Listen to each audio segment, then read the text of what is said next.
Fuck, dumbass. Fuck out of the bike lane! So what are these folks mad at? They are mad at this guy, Randy Philbrick, with a group he calls Portlanders for Positive Impact, which I think is pretty much just him. He organized a protest Friday where he blocked the bus and bike lane on Division Street because he doesn't like the design and he thinks it's unsafe. But before things even got started, a man named Garrett Miles approached Randy while Randy was in his car. Philbrick had a gun in his hand.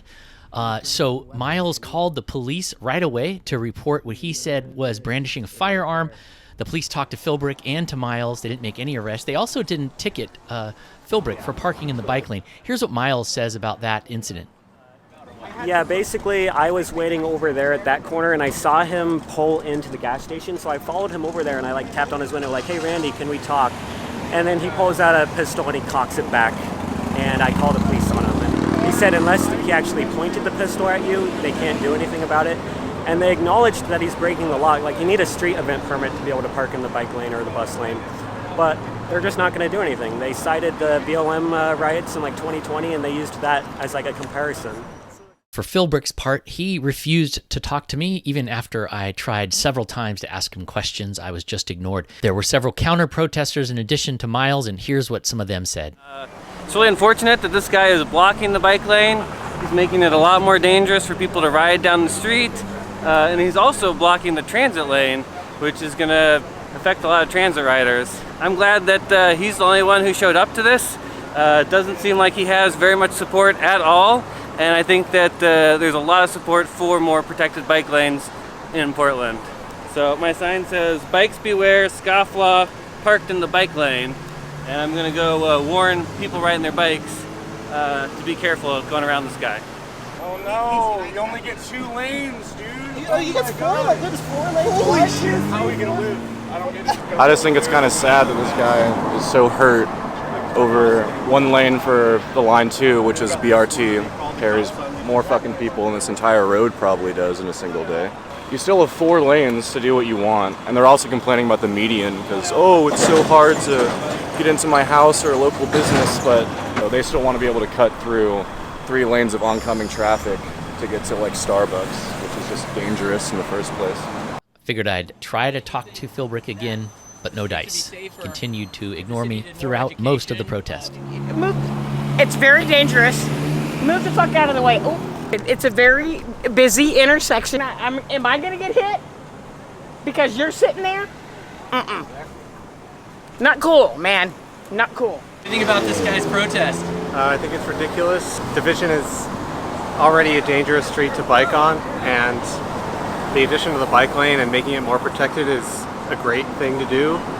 Making the street more dangerous as a form of protest doesn't seem to make much sense to me. Well, I am in support of safe streets for people, and I live here on Division. Came to show my opposition to this clown over here, Randy Philbrick. It's dangerous to anyone operating in this bike lane trying to get eastbound here. It's a stupid delay for people using the bus. It's just a moronic way to use this infrastructure that is supposed to be for all people, and he's just utilizing it in a way that is dangerous and not its intended purpose. What do you think about the protest? You were saying. I think this should never have happened to begin with.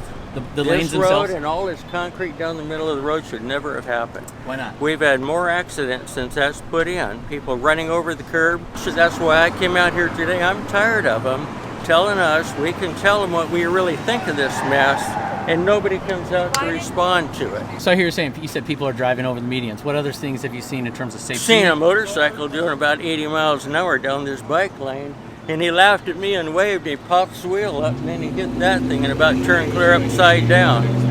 And I hate to say it, but I was hoping he'd bust his you-know-what, to be honest with you. So you don't think it's a good method to try to help people to slow down and to make it easier to cross and to give space to do this kind of thing? Do you just think it's not a good idea at all? No, it's not. How do you think the city can do that? With the black ice. How do you think the city can do that?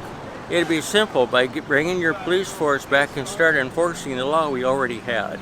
So you think if just the cops showed up and gave away more tickets, the street would be safer? That would help a whole bunch. So now that it's in, what do you think should happen? If I was a lunatic, I'd get a great big old bulldozer and clean it all out. How many bikes you see out here?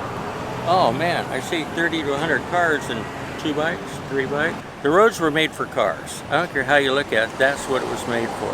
Help me What understand. we're trying to say that it is not safe for the bicyclists to actually use this bicycle lane. What is safer would be if we would have a wider sidewalks where they can ride their bicycles on the shared sidewalk. We have to U-turn into the bike lane. If there is a bicyclist, we're gonna kill him because we have to U-turn right into the bicycle lane. You could just not.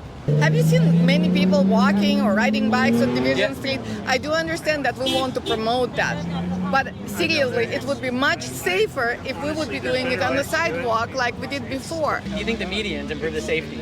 They actually absolutely unsafe. Why are they unsafe? They are unsafe because you have to do all these U-turns. There's frustrated drivers, there's congestion in traffic, and there's U-turns that your car cannot make. I showed the video from my surveillance camera, and I have millions of videos where trucks actually get on top of the medians, cars flipping over medians. Did you still want them to have a bus lane? What about the bus lane? I think this is ridiculous, that bus lane. We were absolutely good sharing the road, and that's what the purpose of everyone being in time manner. No, there is no congestion in traffic. Everyone shares the road, and bicyclists need to have a sidewalk. The sidewalk needs to be wider where bicycles can use that. Do you think that's a good thing for the city to be doing to try to encourage more people to use the bus? Look at these buses, they're half empty. So how many minutes did we win? What's the cost of this project? Did it worth to spend $200 million, have all this homelessness, have more unsafe Division Street, more accidents for $200 million? What do you think they should do now that it's in? What would you like to see them do? I think they should listen to people who live and work on Division. We've been here more than 20 years. We know exactly what this street needs. And this street does not need these U-turns that nobody can make. This street does not need a bus lane. We'll be absolutely fine sharing this street. And we need wider sidewalks where, at least if we keep it this way, we should have a bikers on the sidewalk, or we need a parking by the curbside, but not the way it is right now. So interestingly, after I talked to Magomedova and left the protest, just a few blocks away, there was one of the trucks from her business parked illegally in the bike lane right in front of her store. There were some good conversations between folks, and toward the end of the protest, Mr. Philbrick actually came over and talked with me, and we did have a chat off the record. So I'll be sharing more about this issue on Bike Portland, so stay tuned for that.